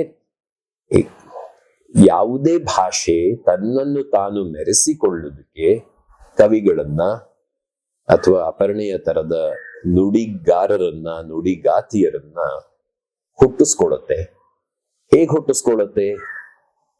ತನ್ನೊಳಗಿನ ಜನರನ್ನ ಆಯ್ಕೊಳತ್ತೆ. ಅದು ಹಾಗೆ ನಡೆಯುವಂಥದ್ದು. ಹಾಗಾಗಿ ಮುಂದಿನ ಬದುಕನ್ನ ಎಷ್ಟು ದೀರ್ಘವಾಗಿರುತ್ತೆ, ಈ ಸದ್ಯದ ಪರಿಸ್ಥಿತಿಯಲ್ಲಿ ನೋಡಿದ್ರೆ ಅಯ್ಯೋ ಸಾಕು ಅನ್ಸ್ಬಿಟ್ಟಿದೆ. ಅದು ಪ್ರಾಮಾಣಿಕವಾದ ಮಾತು. ಬಟ್ ನಮಗೆ ಸಾಕು ಅನ್ಸ್ತಿದ್ದಾಗೇನೆ ಅದು ಎಲ್ಲಿ ಆಗ್ಬಿಡತ್ತೆ. ನಾನು ಇಲ್ಲವಾಗ್ತೇನೆ ಅಂತ ನಾನು ನಿರ್ಧರಿಸಿ ಸುಮ್ಮನೆ ಮೂಗು ಮುಚ್ಕೊಂಡ್ರೆ 1 ನಿಮಿಷಕ್ಕೂ ಹೆಚ್ಚು ನಾನು ಉಸಿರನ್ನ ಹಿಡಿಲಾರೆ. ನಾನು ಇಲ್ಲವಾಗ್ತೀನಿ ಅಂತ ಹೇಳಿದ್ರು ಕೂಡ ನನ್ನೊಳಗಿನ ಜೀವ ಬದುಕ ಬಯಸುತ್ತೆ, ಅದು ಜೀವಿಸ ಬಯಸುತ್ತೆ. ಹಾಗಾಗಿ ಗೊತ್ತಿಲ್ಲ. ಒಂದೇನಂದ್ರೆ ಹೇಳಿದ್ನಲ್ಲ, ಇರುವವರೆಗೂ ಉರಿಯುವುದೇ ಕರ್ಮ. ಯಾಕಂದ್ರೆ ನಾನೊಬ್ಬ ದೀಪ ಅಷ್ಟೇನೆ. ನೀವೊಬ್ಬರ ಸಾಹಿತಿ ಆಗಿರೋದಂತ ಕೇಳ್ತಿದ್ದೀನಿ. ಅಪ್ಪರ್ಣೆ ಮತ್ತು ನಾಗರಾಜ್ ಹೊಸ್ತಾರಿ ಅವರು ಅವಿನಾಭಾವ ತುಂಬಾ ದೊಡ್ಡ ಮಾತು ಇದು. ಹೇಗೆ ಅರ್ಥಿಸ್ತೀವಿ? ಅವಿನಾಭಾವ ಅನ್ನೋದೆಲ್ಲ ಗೊತ್ತಿಲ್ಲಪ್ಪ. ಯಾಕಂದ್ರೆ ಅವಿನಾಭಾವ ಇದ್ದಿದ್ರೆ ಅವಳೊಟ್ಟಿಗೆ ನಾನು ಹೋಗ್ಬಿಡ್ಬೇಕಿತ್ತು. ನಿನ್ನೆಷ್ಟೇ ಒಂದು ಪದ್ಯ ಬರ್ದೆ. ಏನು, ಬಾವಿಯೊಳಕ್ಕೆ ಇಳಿಯುವ ಕೊಡದೊಳಗೆ ನೀರ್ ಹಿಡಿದುಕೊಳ್ಳೋ ಹಾಗೆ ನಾನು ನಿನ್ನನ್ನು ಹಿಡಿದಿಟ್ಕೊಂಡಿದ್ದೆ. 2 ವರ್ಷ ಹಿಡಿದಿಟ್ಕೊಂಡೆ. ಯಾವುದೋ ದುರ್ದೈವ ಬಂದು ಹಗ್ಗ ಕಡೀತು. ಏನಾಯ್ತು? ನೀನು ಕೊಡದೊಳಗಿನ ನೀರು ಬಾವಿಯ ನೀರೊಳಗೆ ಸೇರ್ಕೊಳ್ತು. ನಾನು ಬರೀ ಕೊಡ ಅಷ್ಟೇನೆ, ಬರೀ ಕೊಡ ಪಾತಾಳ ಕಚ್ತೆ. ಸೊ ಹೇಗ್ ಹೇಳೋದು ಇದನ್ನ? ಅವಿನಾಭಾವ ಅಂದಿದ್ದ ಪಕ್ಷಕ್ಕೆ ಇಬ್ರು ಜೊತೆಯಾಗಿ ಎಲ್ಲಾ ಕಡೆನೂ ಹೊರಡ್ ಬಿಡ್ಬೇಕಿತ್ತು. ಹಾಗಿಲ್ವಲ್ಲ. ಬಹುಶಃ ಅನ್ನಿಸ್ಬಿಡ್ತು. ಹೇಳಿ ಆಮೇಲೆ ಹೇಳ್ತೀನಿ. ಹೀಗೆ ಅಷ್ಟೇ. ಸೊ ಅದೆಲ್ಲ ಸುಳ್ಳಿನ ಮಾತು. ಬಿಕಾಸ್ ಎಷ್ಟೇ ಅನ್ಯೋನ್ಯವಾಗಿದ್ರು, ಜೀವದ ಗೆಳೆಯರು ಅಂತೆಲ್ಲ ಮಾತಾಡ್ತಾರೆ. ಎಷ್ಟೇ ಜೀವದ ಗೆಳೆಯರಾದ್ರು ಅದು ಸುಮ್ಮನೆ ಭಾಷೆಯ ಚಮತ್ಕಾರ ಅಷ್ಟೇ. ನಾನು ಬೇರೆ, ಅವಳು ಬೇರೆ. ಅವಳ ಹಣೆ ಬರಹವೇ ಬೇರೆ, ನನ್ನ ಬರಹವೇ ಬೇರೆ. ಏನ್ ಕನಸ್ತು ಅಂತ ಹೇಳಿದ್ರೆ, ಚಂದ್ರಶೇಖರ್ ಕಂಬಾರ ಸಿರಿಸಂಪಿಗೆ ನಾಟಕ ನಾವು ಮಾಡ್ಬೇಕಾದ್ರೆ ಅದರಲ್ಲಿ 1 ಆಗೋದು, ಮತ್ತೆ 2 ಆಗೋದು, ಮತ್ತೆ ವಿಲೀನ ಆಗೋದು, ಮತ್ತೆ ಸೆಪರೇಟ್ ಆಗೋದು ಅಂತ ಬರ್ತಿತ್ತು. ನೀವು ಕೊಡ ಮತ್ತೆ ಬಾವಿಗೆ ಹೋಲಿಸಿದ್ರಿಂದ ನನ್ಗೆ ಆಗ ಅನ್ನಿಸ್ತು. ಮತ್ತೆ ಬಾವಿ ಒಳಗೆ ಕೊಡ ಇದೆಯೋ, ಕೊಡದೊಳಗೆ ಬಾವಿ ಇದೆಯೋ? ಏನ್ ಹೇಳಿ, ಒಂದರ್ಥದಲ್ಲಿ ಕೊಡ ಬಾವಿ 2 ಒಂದೇ. ಬಾವಿ ನೀರನ್ನ ತನ್ನೊಳಗೆ ಹೊಂದಿಟ್ಕೊಂಡಿರುತ್ತೆ, ಕೊಡವು ಅದನ್ನೇ ಮಾಡುತ್ತೆ. ಒಂದ್ ಚಿಕ್ಕ ನಾವು ಹಳೆ ಮೈಸೂರಿನಲ್ಲಿ ಬೋಸಿ ಅಂತ ಹೇಳ್ತೀವಿ, ಚೆಂಬಿಗೆ. ಹಂಡಿಯೂ ನೀರ್ ಹಿಡಿದಿಟ್ಕೊಳ್ಳುತ್ತೆ, ಬೋಸಿಯೂ ನೀರ್ ಹಿಡಿದಿಟ್ಕೊಳ್ಳುತ್ತೆ. ಈಗ ಬಾವಿ ಭರ್ತಿಯಾಗಿದ್ರೆ, ಹಂಡೆ ಭರ್ತಿಯಾಗಿದ್ರೆ, ಬೋಸಿ ಭರ್ತಿಯಾಗಿದ್ರೆ, ನೀರಿನಿಂದ 3 ಭರ್ತಿಯೇನೇನೆ. ಎಲ್ಲಿಯವರೆಗೆ ಯಾವುದು ಹೆಚ್ಚು ಭರ್ತಿ ಅನ್ನುವ ಒಂದು ಪ್ರಶ್ನೆ ಬರುವವರೆಗೆ ಗೊತ್ತಿಲ್ಲ ಇದಕ್ಕೆ ಹೇಗೆ ಉತ್ತರಿಸ್ಬೇಕು ಅಂತ. ಒಟ್ನಲ್ಲಿ ನನ್ನೊಳಗಿದ್ದಾಳೆ, ತುಂಬಿಕೊಂಡಿದ್ದಾಳೆ, ಅಷ್ಟು ಮಾತ್ರ ಹೇಳ್ತಾರೆ. ನಿಮ್ಮ ಅಕ್ಷರ ರೂಪದಲ್ಲಿ ನೀವೆಲ್ಲ ಹೇಳಿದ್ರಿ, ಕೇಳ್ಕೊಂಡ್ವಿ. ನಿಮ್ಮ ಭಾವ ಭೊಗಸೆಯಲ್ಲಿ ಹೇಗಿದ್ದಾರೆ? ಭಾವ ಭೊಗಸೆ ತುಂಬಾ ತಾರ್ಕಿಕವಾದ ಮಾತಾಗತ್ತೆ ಹೇಳ್ಕೊಂಡು ಹೋದ್ರೆ. ಹೇಗ್ ಹೇಳೋದನ್ನ?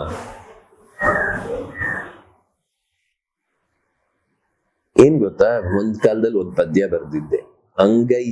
ಅಂಗೈಗಳು ಮಾಡಿದ ಟೊಳ್ಳಿನ ನಡುವೆ ಕಿಡಿ ಜೋಪಾನಿಸುವ ಹಾಗೆ ಜೋಪಾನಿಸುವೆ, ಅಥವಾ ನಿನ್ನನ್ನು ಕಾಯುವೆ.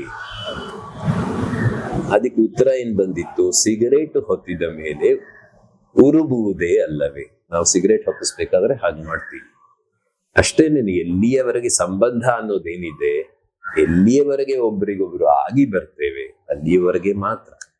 ನಮ್ಮಿಬ್ಬರದ್ದು ಅದೇನು ಋಣಾನುಬಂಧ ಅಂತ ಹೇಳ್ತಾರಲ್ಲ, ಅದು 20 ಕಾಲದ್ದಿತ್ತು. ಅವಳು ಇನ್ನೆಲ್ಲೋ ಹೋಗಿದ್ದಾಳೆ ಅಷ್ಟೇ, ಹೆಚ್ಚೇನು ಮಾತಾಡ್ಲಿಕ್ಕೆ ಆಗೋದಿಲ್ಲ. ಒಂದ್ ವೇಳೆ ನೀವು ಬರಹಗಾರ ಆಗಿರ್ಲಿಲ್ಲ ಅಂದಿದ್ರೆ, ಸಾಹಿತ್ಯ ಆಗಿರ್ಲಿಲ್ಲ ಅಂದಿದ್ರೆ, ಆಗಿಲ್ಲದಿದ್ರೆ ಅವಳು ಸಿಗ್ತಿರ್ಲಿಲ್ಲ. ಅಲ್ಲಿ ಮಾತೇ ಇಲ್ಲ. ನಮ್ಮಿಬ್ಬರನ್ನು ಬೆಸ್ದಿರೋದು ಕನ್ನಡ. ನಾನು ಹೊರಗೆ ಮಾತಾಡದೆ ಇರಬಹುದು, ಆದ್ರೆ ನಮ್ಮಿಬ್ಬರನ್ನ ಯಾವತ್ತೂ ಬೆಸ್ದಿರೋದು ಕನ್ನಡ.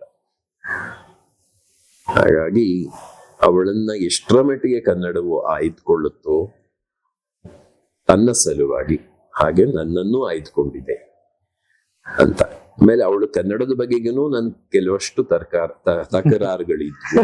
ಅದನ್ನ ಪ್ರತಿ ಸಲ ಹೇಳ್ತಾ ಇದ್ದೆ. ಅವಳು 9 ಅನ್ನೋದನ್ನ 9 ಅಂತ ಹೇಳೋಳು.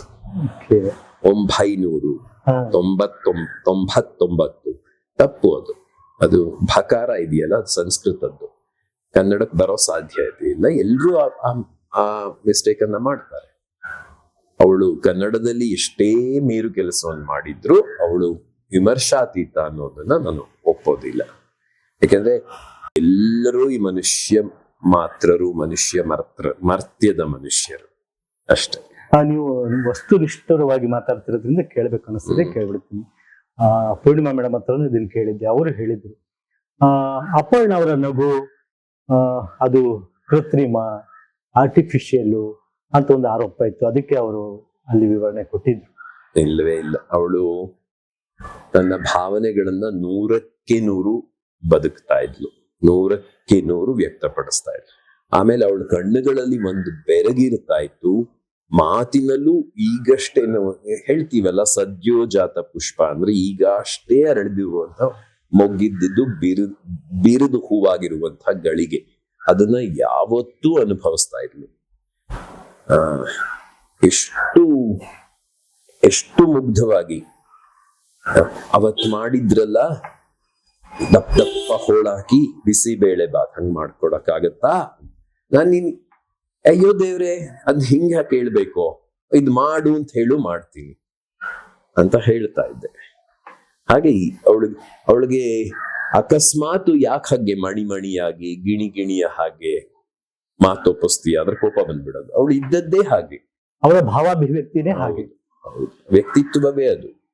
ಹಾಗಾಗಿ ಅದು ಕೃತ್ರಿಮ ಅನ್ನೋದನ್ನೆಲ್ಲ ನಾವು ಒಪ್ಪೋದಿಲ್ಲ. ಕೆಲವು ಸಲ ನಾವು ತಮಾಷೆಗೆ ಏನ್ ನಾಟಕ ಮಾಡ್ತಿದ್ಯಾ ಅಂತ ಹೇಳ್ಬಿಟ್ರೆ ತುಂಬಾ ಕೋಪ ಬಂದ್ಬಿಡೋದು ಅವಳಿಗೆ. ಯಾಕಂದ್ರೆ ಅವಳಲ್ಲದನ್ನ ಯಾರಾದ್ರೂ ಹೇಳಿದ್ರೆ ಅಂತಹ ಸಾತ್ವಿಕಕ್ಕೆ ಕೆಚ್ಚಿತ್ತು ಅವಳಿಗೆ. ಅದನ್ನ ನಾನು ಅವಳಿಲ್ಲದ ಇವತ್ತಿನ ದಿನ ನೆನಪಿಸ್ಕೊಳ್ತೇನೆ. ಇತ್ತೀಚೆಗೆ ಅಷ್ಟೇನೇನೆ ಅಂದ್ರೆ, ಅವಳು ಹೋಗ್ಲಿಕ್ಕೆ 15 ದಿನದ ಹಿಂದೆ ಅವಳು ತುಂಬಾ ಪ್ರಾಣಾಯಾಮ ಎಲ್ಲ ಮಾಡ್ತಾ ಇದ್ಲು. ಅವಳಿಗೆ ಬಂದದ್ದು ಶ್ವಾಸಕೋಶದ ಕಂಡೀಷನ್ ಆದ್ರೂ ಕೂಡ ಅವಳ ಶ್ವಾಸಕೋಶಗಳ ಏನು ಸ್ವಾಸ್ಥ್ಯ ಚೆನ್ನಾಗೇ ಇತ್ತು. ಪ್ರಾಣಾಯಾಮ ತುಂಬಾ ಉಸಿರುಗಟ್ಟವಳು. ಉಸಿರು ಅಂದ್ರೆ ಇನ್ ದ ರೈಟ್ ಸೆನ್ಸ್. ಪ್ರಾಣಾಯಾಮ ಮಾಡ್ಬೇಕಾದ್ರೆ ನಾವು ಉಸಿರನ್ನ ಬಿಗಿ ಹಿಡಿಬೇಕಲ್ವಾ, ಅದು ತುಂಬಾ ಸಲೀಸಾಗಿ ಮಾಡ್ತಾ ಇದ್ಲು. ಕುಂಭಕಾಧಾರಕ ಅದೆಲ್ಲದು ನಡೀತಾ ಇತ್ತು. ಹಾಗಿರ್ಬೇಕಾದ್ರೆ ಏಪ್ರಿಲ್ ನಿಂದ ಅದೆಲ್ಲ ನಿಲ್ಲಿಸ್ಬಿಟ್ಟಿದ್ಲು. ಬಟ್ ಹೋಗ್ಲಿಕ್ಕೆ 15 ದಿನದ ಮುಂಚೆ ಅದ್ ಏನಾಯ್ತೋ ಏನೋ ಬಂದ್ಬಿಟ್ಟು ಇಲ್ಲೇ ನನ್ನ ಎದುರುಗಡೆನೆ ಮಾಡಿದ್ಲು. ನಾವ ಕಳ್ಳಿ, ನಿಂಗ್ ಎಲ್ಲ ಆಗತ್ತೆ, ಸುಮ್ನೆ ಸುಳ್ಳು ಹೇಳ್ತಿದೀಯಾ, ನಾಟಕ ಮಾಡ್ತಿದೀಯಾ. ಅವತ್ತಿಷ್ಟು ನೊಂದ್ಕೊಂಡಿದ್ಲು. ಏನ್ ಮಾಡೋದು, ತಮಾಷೆ ಅದನ್ನ ಆ ವಿಷಯನ ಯಾರಾದ್ರೂ ತಮಾಷೆಗೆ ಹೇಳಿದ್ರು ಅವಳಿಗೆ ತುಂಬಾ ಬೇಜಾರಾಗ್ತಾ ಇತ್ತು. ನೀವು ಸಾಹಿತಿ, ಕನ್ನಡದ ಬಗ್ಗೆ ತುಂಬಾ ಪ್ರೀತಿ ಇದೆ. ಅಪರ್ಣ ಮತ್ತೆ ನಿರೂಪಣೆ, ಅಪರ್ಣ ಮತ್ತೆ ಕನ್ನಡದ ಬಗ್ಗೆ ಹೇಳಿದ್ರಿ, ಅಪರ್ಣ ಮತ್ತೆ ನಿರೂಪಣೆ ಇಲ್ಲ. ನಮ್ಮ ಮದುವೆಯಾದ ಸುಮಾರಿನಲ್ಲೇ ನಮ್ಮಿಬ್ಬರ ನಡುವೆ ಒಂದು ಒಡಂಬಡಿಕೆ ಇತ್ತು. ನಮ್ಮಿಬ್ಬರ ಕಾರ್ಯಕ್ಷೇತ್ರಗಳಲ್ಲಿ ಮೂಗು ತೋರ್ಸೋಲ್ಲ. ಹಾಗಾಗಿ ಆ ಬಗ್ಗೆ ನಾನು ಹೆಚ್ಚೇನೂ ಮಾತನಾಡ್ಲಾರೆ. ಒಂದಂತ ಹೇಳಬಲ್ಲೆ, ಅವಳು ಹುಟ್ಟಿದ್ದೇ ಮಾತಿಗೆ ಅಂತ ಅನ್ಸುತ್ತೆ. ಅವಳು ಮಾತಲ್ಲದ ಇನ್ನೆಷ್ಟೇ ಕ್ಷೇತ್ರಗಳಲ್ಲಿ ಕೆಲಸ ಮಾಡಿದ್ರು ಕೂಡ ಅವಳಿಗೆ ಕ್ಯಾಮೆರಾ ಅನ್ನೋದು ಅವಳ ಇನ್ನೊಂದು ದೌರ್ಬಲ್ಯವಾಗಿದ್ರು ಅವಳಿಗೆ ಕ್ಯಾಮೆರಾಗಿಂತ ಮೈಕು ಹೆಚ್ಚು ದೌರ್ಬಲ್ಯವಾಗಿತ್ತು. ಮಾತಿಗೋಸ್ಕರನೇ ಹುಟ್ಟಿದ ಹೆಣ್ಣದು. ಸರ್, ಅಪರ್ಣ ಅವರ ಇರುವು ಮತ್ತೆ ಮರೆವು ನಿಮ್ಗೆ ಸರ್? ಮರೆವು ಅನ್ನೋದನ್ನ ಮಾತೇ ಆಡ್ಬೇಡಿ. ಅವಳು ನನ್ನೊಳಗೆ ಇದ್ದಾಳೆ, ಮರೀಲಿಕ್ ಸಾಧ್ಯ ಇಲ್ಲ. ಈವರೆಗೆ ನನ್ನ ಮನೆ ಮನಸ್ಸನ್ನ ಹೇಗೆ ನಿರ್ವಹಿಸಿದ್ಲು, ಮುಂದೆಯೂ ಹಾಗೆಯೇ ನಿರ್ವಹಿಸ್ತಾಳೆ ಅಂತ ನನಗೆ ಅವಳಿಗೆ ದೇವರು ದೀಂಟ್ರಲ್ಲಿ ಸಿಕ್ಕಾಪಟ್ಟೆ ನಂಬಿಕೆ ಇತ್ತು. ನನಗೆ ಅಷ್ಟು, ನಾನು ಲೋಕಾಚಾರ ಇದೆಯಲ್ಲ, ಅಂದ್ರೆ ಧರ್ಮದ ಆಚರಣೆ, ಅದನ್ನ ಹೆಚ್ಚು ನೆಚ್ಚುವವನಲ್ಲ. ಆದ್ರೆ ಇವತ್ತಿನ ದಿನ ಅವಳು ಏನ್ ಮಾಡ್ತಿದ್ಲು ಅಷ್ಟೂ ಕೆಲಸವನ್ನ ಮಾಡ್ತಾ ಇದ್ದೀನಿ. ಯಾಕಂದ್ರೆ ಅವಳನ್ನ ನನ್ನೊಳಗಿರುವ ಅವಳು ಅದನ್ನ ಮಾಡಿಸ್ತಾ ಇದ್ದಾಳೆ ಅಷ್ಟೇ. ನಿಮ್ಮ ನಿರಯವ ಕೃತಿಯ ಹಿನ್ನೆಲೆಯಲ್ಲಿ ಅಪರ್ಣ ನೋಡೋದಾದ್ರೆ? ನಿರವಯವ ಬರೆದು ನನ್ನ ಹಕುನ ಮಟಾಟ ಅನ್ನೋದು 2007ರಲ್ಲಿ ಬಂತು. ನಿರವಯವ 2ನೇ ಕೃತಿ. ಹಕುನ ಮಟಾಟದ ಅಷ್ಟು ಕಥೆಗಳನ್ನ ಓದಿದ್ಲು, ನಿರವಯವದ ಕೆಲವು ಕಥೆಗಳನ್ನ ಆಮೇಲೆ ಓದೋದ್ ನಿಲ್ಲಿಸ್ಬಿಟ್ಲು. ಕಾರಣ ಇಷ್ಟೇನೇನೆ, ಅವಳಿಗೆ ನನ್ನ ಕಥಾ ಪ್ರಪಂಚದಲ್ಲಿರುವ ಒಂದು ಗಾಢತೆ ಇದೆಯಲ್ಲ, ಅದು ನನ್ನನ್ನು ತುಂಬಾ ಕಾಡುತ್ತೆ. ಓದಿದ್ರೆ ನನಗೆ ದುಃಖ ಉಮ್ಮಳಿಸಿ ಬರುತ್ತೆ ಅಂತ. ಇತ್ತೀಚೆಗಷ್ಟೇ ನಾನು ಹಳೆ ಮೈಸೂರು 15, 16, 17ನೇ ಶತಮಾನದ ಹಳೆ ಮೈಸೂರು ಕುರಿತಾಗಿ 1200 ಪುಟಗಳ ಒಂದು ಕಾದಂಬರಿ ಕೋವಿಡ್ ಟೈಮಲ್ಲಿ ಬರ್ತಿದ್ದು. ಕೋವಿಡ್ ಮುಗಿದು 1.5 ವರ್ಷಕ್ಕೆ ನನ್ನಮ್ಮ ತೀರ್ಕೊಂಡ್ರು. ಅದಾದ 2 ತಿಂಗಳಿಗೆ ನಮ್ಮಿಬ್ಬರ ಬದುಕಿನಲ್ಲಿ ಈ ಸಮಸ್ಯೆ ಶುರುವಾಯಿತು. ಹಾಗಾಗಿ ಅದರ ಪ್ರಕಟಣೆ ಅನ್ನೋದನ್ನ ನಾನು ನೋಡಿರ್ಲಿಲ್ಲ. ಪ್ರಕಟ ಮಾಡಬೇಕು ಆ ಮನಸ್ಥಿತಿಯೇ ನನ್ನಲ್ಲಿರ್ಲಿಲ್ಲ. ಆದ್ರೆ ಕಳೆದ ನವೆಂಬರ್ನಲ್ಲಿ ಒತ್ತಾಯ ಮಾಡಿ, ನನ್ನದೇನೋ ಇದನ್ನ ಯಾಕೆ ಮಾಡಬಾರದು ಅಂತ ಒತ್ತಾಯಿಸಿದ್ದಕ್ಕೆ ಜೂನ್ 30ನೇ ತಾರೀಕು ಅದು ಬಿಡುಗಡೆ ಆಯ್ತು. ಆಮೇಲೆ ಜುಲೈನಲ್ಲಿ ಆ ಕುರಿತು ಒಂದು ದೊಡ್ಡ ಸಮಾರಂಭ ಮಾಡಬೇಕು ಅಂತ ಅನ್ಕೊಂಡಿದ್ಲು. ಅಷ್ಟರಲ್ಲಿ ಇದಾಗೋಯ್ತು. ಹಾಗಾಗಿ ಆ ನಿಯುಕ್ತಿ ಪುರಾಣ ಅನ್ನೋದು ಇವತ್ತಿಗೂ ಮೆಸೇಜ್ಗಳು ಬರುತ್ತೆ ಚೆನ್ನಾಗಿದೆ ಅಂತ. ಬಟ್ ಅದು ನನಗೆ ಏನೇನೂ ಅನ್ಸೋದಿಲ್ಲ. ಬಿಕಾಸ್ ಅವಳಿಲ್ಲದ ಈ ಪರಿಸ್ಥಿತಿಯಲ್ಲಿ ಇನ್ಯಾವುದೇ ರೋಚಕವಾದ ಸಂಗತಿ ನನ್ನನ್ನ ರೋಮಾಂಚಿಸಬಲ್ಲದು ಅಂತ ನನಗೆ ಅನ್ನಿಸ್ತಾ ಇಲ್ಲ. ಗೊತ್ತಿಲ್ಲ, 180 ಡಿಗ್ರಿಯಲ್ಲಿ ನೋಡಿದ್ರೆ ಆಗ್ಬೋದು. ಇಲ್ಲ, ಅವುಗಳನ್ನೆಲ್ಲ ಅವಳು ಓದೇ ಇಲ್ಲ. ಒಂದು ಹಕುನ ಮಟಾಟ ಅನ್ನೋದು ಸ್ವಲ್ಪ ಮೊದಲನೇ ಕಥಾ ಸಂಕಲನ. ಅದು ಒಂದ್ ರೀತಿಯ ಆತ್ಮಕಥನದ ಹಾಗಿತ್ತು. ಅದಾದ ಉಳಿದಷ್ಟು ಕಥೆಗಳು, ಉಳಿದಷ್ಟು ಬರಹಗಳು, ಅವೆಲ್ಲ ನಾನು ಒಬ್ಬ ಲೇಖಕನಾಗಿ ಜಗತ್ತನ್ನ ಹೇಗೆ ನೋಡ್ತೀನಿ ಅನ್ನೋದರ ನಿರೂಪಣೆ. ಅವುಗಳಲ್ಲಿ ಯಾವುದ್ರಲ್ಲೂ ಅವಳ ಪಾತ್ರ ಇರಲಿಲ್ಲ. ನಿಮ್ಮಿಬ್ಬರಲ್ಲಿ ಸರ್ ಬಯಲು ಮತ್ತೆ ಆಲಯ ಯಾರು ಸರ್? ಇದೊಳ್ಳೆ ಒಡಪಿನ ಪ್ರಶ್ನೆ ಕೇಳ್ತಾ ಇದ್ದೀರಿ. ನಿಮ್ಮ ಅಂಕಣಗಳಲ್ವ sir?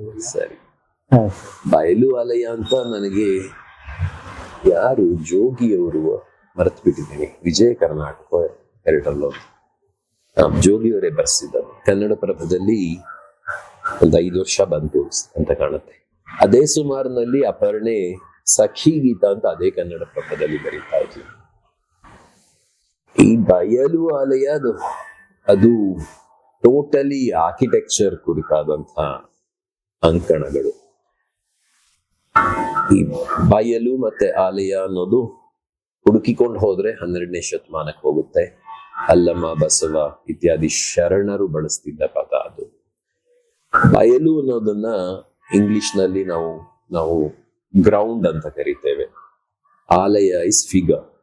So it's the interrelationship between figure and the ground.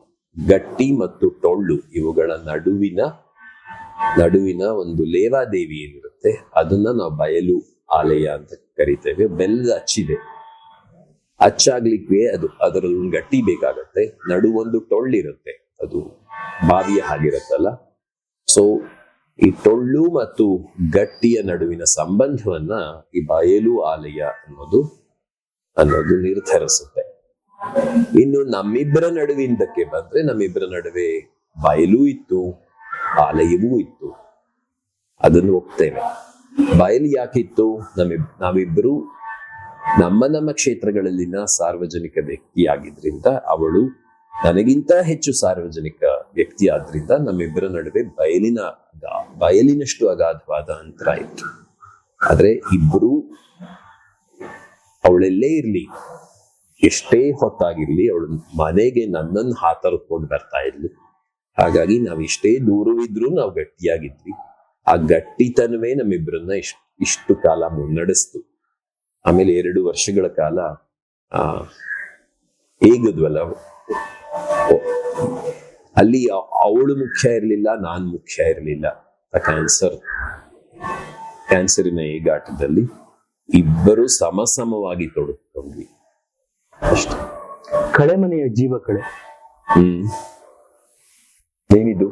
ನಾನ್ ಬರ್ದಿಲ್ಲ ಕಳೆಮನೆಯ ಜೀವಗಳು, ನಂದಲ್ಲ ಅದು. ಸಾಕು ಅನ್ಸುತ್ತೆ. ನಿಮ್ಮ ಕೊನೆಯ ಇದು ಬೀಡಾಡಿ ಬಗ್ಗೆ ಒಂದಷ್ಟು ಹೇಳಬೇಕು. ಇಲ್ಲ, ಬೀಡಾಡಿ ಅನ್ನೋದು ಒಂದು ಕತೆ ಅಷ್ಟೇನೆ. ಇಂಗ್ಲಿಷ್ ನಲ್ಲಿ ಫ್ಲಾನಿಯರ್ ಅಂತ ಒಂದು ಬಳಕೆ ಇದೆ. Actually that's A French term. ಅಲ್ಲಿ ಪ್ಯಾರಿಸ್ ನ ಇಂಡಸ್ಟ್ರಿಯಲೈಸ್ಡ್ ವರ್ಲ್ಡ್ ಬಂತಲ್ಲ, ಕೈಗಾರಿಕೆಗಳಿಂದ ಆವೃತವಾದಂತ ಒಂದು ಹೊಸ ಜಗತ್ತು ಹುಟ್ಕೋತು. ಯಾವಾಗ ಕೈಗಾರಿಕಾ ಕ್ರಾಂತಿ ಆದಾಗ ಅಲ್ಲಿ ಒಂದು ದೊಡ್ಡ ಶಿಫ್ಟ್ ಆಗತ್ತೆ. ಪ್ಯಾರಾಡೈಮ್ ಶಿಫ್ಟ್ ಅಂತೇವೆ ನಾವು. ಅಂದ್ರೆ ಅಲ್ಲಿಯವರೆಗೆ ವ್ಯವಸಾಯ ಕೇಂದ್ರಿತವಾದ ಒಂದು ಜಗತ್ತಿತ್ತಲ್ಲ, ಅದು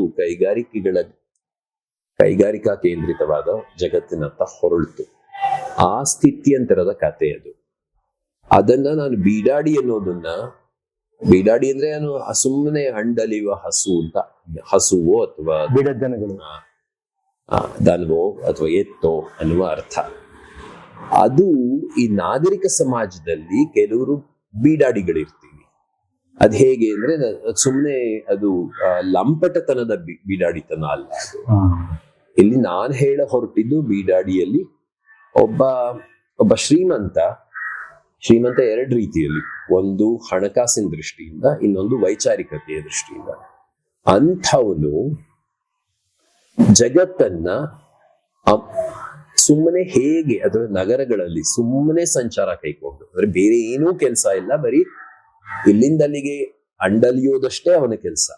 ಅವನ ನಗರದ ಗ್ರಹಿಕೆಯನ್ನ ಆ ಬೀಡಾಡಿ ಎನ್ನುವ ಕತೆ ನಿರೂಪಿಸುತ್ತೆ ಅಷ್ಟೇನೆ. ಅದು ಸರಿಸುಮಾರು ಪೂರ್ತಿ ಒಂದು ಮೆಟ್ರೋನಲ್ಲಿ ಜರುಗುವಂತ ಕಥೆ ಅದು. ಸಾಂಚಿ ಮುದ್ರೆ ನೀವು ಅವಾಗ ಮಾಡ್ಕೊಂಡ್ರಿ? ಏನದು ಸಾಂಚಿ ಮುದ್ರೆ? ಸಾಂಚಿ ಮುದ್ರೆ ಅನ್ನೋದು ಕೆಲಕಾಲ ಇದ್ದ ಒಂದು ಪ್ರಕಾಶನ ಸಂಸ್ಥೆ. ಮುದ್ರೆ ಅನ್ನೋದನ್ನ ಮುದ್ರಣ ಅನ್ನುವ ಇದ್ರಲ್ಲಿ, ಸಾಂಚಿ ಅಂತ ಹೇಳಿದ್ರೆ ಅದೊಂದು ಸಂಚಿ ಅಂತ ಒಂದು ಬಳಕೆ ಇದೆಯಲ್ಲ, ಚೀಲ ಅನ್ನುವ ಅರ್ಥ. ಅವೆರಡನ್ನ ಒಂದು ಶಬ್ದ ಅದು ಅಷ್ಟೇ. ಅದನ್ನ ಒಂದು ಪ್ರಬಂಧ ಸಂಕಲನಕ್ಕೆ ಹೆಸರಾಗಿಟ್ಟಿದ್ದೇನೆ. ನುಡಿ ಬಗ್ಗೆ ಮಾತಾಡಿದ್ವಿ. ಮುಂದಿನ ನಡೆ ಅನ್ನೋದು ನಾ ಹೇಳ್ದೆ ಅಲ್ವಾ, ನಾನು ಯಾವುದನ್ನೂ ಯೋಜಿಸಿದವನಲ್ಲ. ಹಾಗೆ ಈಗ ನಾ ಮಾತಾಡ್ತಿರೋ ನುಡಿಯನ್ನೂ ಯೋಜಿಸ್ಕೊಂಡವನಲ್ಲ.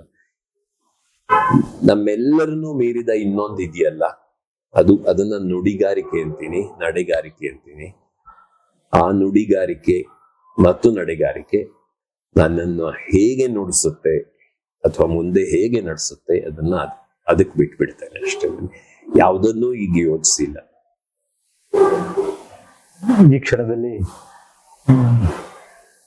ಅಪರ್ಣ ಬಗ್ಗೆ ನಮ್ಮ ವೀಕ್ಷಕರಲ್ಲಿ, ಕನ್ನಡಿಗರಲ್ಲಿ ಒಂದು ಭಾವನೆ ನಿಮ್ಮದು ಅಂತಿಮವಾಗಿ ಈ ಕ್ಷಣದಲ್ಲಿ, ಅದು ನಿರಂತರವಾಗಿರುತ್ತೆ ನಮ್ಮಲ್ಲೇ. ಮತ್ತೆ ಇಲ್ಲ, ಈ ನಿರಂತರ ಅನ್ನೋದನ್ನೇ ನಾನು ಒಪ್ಪೋದಿಲ್ಲ. ಯಾಕಂದ್ರೆ ನಾನು ಅವಳನ್ನ ನುಡಿ ಪವಾಡ ಅಂತ ಕರೆದೆ.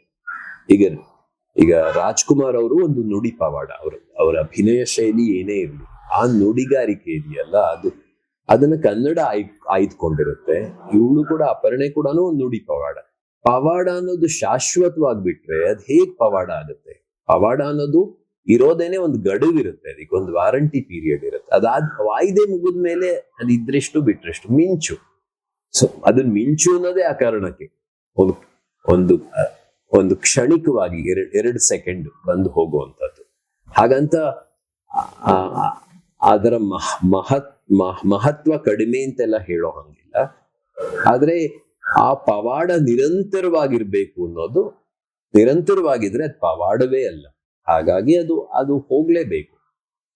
ನಾವು ಇನ್ನೊಬ್ಬ ಅಪರ್ಣೆಗೆ ಇನ್ನೊಂದು ಹೆಸರಿನಲ್ಲಿ ಅನುವಾಗ್ಬೇಕು ಅಷ್ಟೇ. ಇನ್ನೊಬ್ಬ ರಾಜ್ಕುಮಾರ್ಗೆ ಇನ್ನೊಂದು ಹೆಸರಿನಲ್ಲಿ ನಾವು ಅನುವಾಗ್ಬೇಕು. ಯಾಕಂದ್ರೆ ಅದು ಕನ್ನಡದ ಶಕ್ತಿ, ಕನ್ನಡದ ನೆಲದ ಶಕ್ತಿ, ನುಡಿಯ ಶಕ್ತಿ. ಅದು ಕಾಲಕ್ಕೂ ಅದು ನಡೆದಿರುವಂಥದ್ದೇನೆ. ನಾವು 20ನೇ ಶತಮಾನದ ದಾಖಲಿತ ಇತಿಹಾಸವನ್ನಷ್ಟೇ ನೋಡ್ಕೊಂಡು ನಾವು ಈ ಬಗ್ಗೆ ಮಾತಾಡ್ಬಿಟ್ರೆ, 20ನೇ ಶತಮಾನಕ್ಕೆ ಹಿಂದಿನ ಎಷ್ಟು ಸಹಸ್ರಾರು ವರ್ಷಗಳಿವೆ ಅಂತ ಅವಾಗ್ಲೂ ಇದ್ದದ್ದೇನೆ. ಕಾಲಕ್ಕೆ ಅಂತ ಪುರುಷರು, ಪವಾಡ ಪುರುಷರು ಆಗಿ ಹೋಗಿದ್ದಾರೆ. ನಾವು ಕಾಯ್ಬೇಕು ಅಷ್ಟೆ. ನಮ್ಮ ಜೀವಿತದಲ್ಲಿ ಇನ್ನೊಬ್ಬ ಅಪರ್ಣೆಯನ್ನ ಬಹುಶಃ ಅವಳು ನಮ್ಮಗಳ ಮೇಲೆ ಎಷ್ಟರ ಮಟ್ಟಿಗಿನ ಪರಿಣಾಮವನ್ನು ನಮ್ಮ ಮೇಲೆ ಅಷ್ಟು ಪರಿಣಾಮ ಬಿಟ್ಟು ಹೋಗಿದ್ದಾಳೆ ಅಂದ್ರೆ ಅವಳ ಆಚೆ ಇನ್ನೊಂದನ್ನ ನಾವು ಕಲ್ಪಿಸ್ಕೊಳಕ್ ಸಾಧ್ಯ ಆಗ್ತದೆ. ಆದ್ರೆ ಅವಳ ಆಚೆಗೆ ಇನ್ನೊಬ್ಬ ವ್ಯಕ್ತಿ ಆಗಿ ಬರಲೇಬೇಕು. ಅದು ಕನ್ನಡದ ತುರ್ತು, ಕನ್ನಡದ ಆಶಯ. ಇಷ್ಟು ಹೇಳಿ ಮಾತು ಮುಗಿಸೋಣ. ಸರ್, ನಿಮ್ಮ ಮುಂದಿನ ಕೃತಿಗಳಿಗೆ ನಾವು ಕಾಯ್ತಾ ಇದ್ದೀವಿ. ಒಳ್ಳೊಳ್ಳೆ ಕೃತಿಗಳನ್ನ ನೀವು ಕೊಡಿ. Thank you. ನಮ್ಮ ವೀಕ್ಷಕರೆಲ್ಲ ಅದನ್ನ ಖಂಡಿತ ನೋಡ್ಲಿ, ಓದಿ. ಈಗ ಮೊದಲು ಈ ನಿಯುಕ್ತಿ ಪುರಾಣ ಅನ್ನೋದನ್ನು ಓದಿ. ನಾನು ಈವರೆಗೂನು ಆ ಕುರಿತು ಮಾತಾಡಿರ್ಲಿಲ್ಲ. ಕಾರಣ ಏನು ಅಂದ್ರೆ, ಕಾರಣ ಏನು ಅಂತ ಹೇಳಿದ್ರೆ, ಈ ತರದ ಪರಿಸ್ಥಿತಿಯಲ್ಲಿ ಅದನ್ನ ಆ ಕುರಿತು ಮಾತಾಡೋದು ಸರಿಯಲ್ಲ ಅನ್ನೋ ದೃಷ್ಟಿಯಿಂದ ಅಡ್ವರ್ಟೈಸ್ಮೆಂಟ್ ಆಗ್ಬಿಡುತ್ತೆ ಅಂತ. ಆದ್ರೆ ಅವಳು ತುಂಬಾ ಒತ್ತಾಸೆ ಇಟ್ಟು ಆ ಕೃತಿಯನ್ನ ನನ್ನ ಮೂಲಕ ಹೊರತರಿಸಿದ್ಲು. ಜೂನ್ 30ರಂದು ಅದು ಬಿಡುಗಡೆ ಆಯ್ತು, ಮಾರ್ಕೆಟ್ ನಲ್ಲಿದೆ, ಓದಿ. ಅದಕ್ಕೆ ಪೂರಕವಾಗಿ ಪ್ರಯುಕ್ತಿ ಪುರಾಣ ಮತ್ತು ಸಂಯುಕ್ತಿ ಪುರಾಣ ಅನ್ನುವ ಇನ್ನೂ 2 ಕಾದಂಬರಿಗಳು ಬರಲಿವೆ. ಈ 3 ಸೇರಿ ಅಂದ್ರೆ ನಿಯುಕ್ತಿ, ಪ್ರಯುಕ್ತಿ ಮತ್ತು ಸಂಯುಕ್ತಿ ಸೇರಿ ಒಂದು ದೊಡ್ಡ ಪುರಾಣ ಅನ್ನೋದು ನನ್ನ ಕಲ್ಪನೆ. ಅದು ಹಳೆ ಮೈಸೂರನ್ನ ಕುರಿತಾದದ್ದು, ನಿಖರವಾಗಿ ಒಡೆಯರ್ ವಂಶವನ್ನ, ಅದರಲ್ಲೂ ರಣಧೀರ ಕಂಠೀರವರ ಕಥೆ. ಅಷ್ಟೇ, ಅದನ್ನ ಓದಿ ಅಂತ ಹೇಳಕ್ ಇಷ್ಟಪಡ್ತೇನೆ. ನಾಗರಾಜ್ ಸರ್ಗೆ